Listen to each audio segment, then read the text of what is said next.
Labadiena, sveiki gyvi, su jumis vairavimo instruktorius Gabrielius.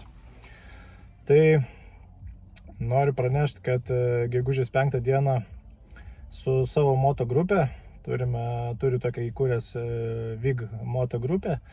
Tai tokia moto bendruomenė, kurioje didžioji dalis yra mano buvę mokiniai. Planuojame 6 motociklais šiai dienai važiuoti iki Gdansko. Tam esam susiplanavę 5 dienas. Tai planuojam pirmadienį išvažiuoti, vėliausiai penktadienį grįžti, nebent labai ten patiks Gdanske ar kažkokių nenumatytų dalykų bus.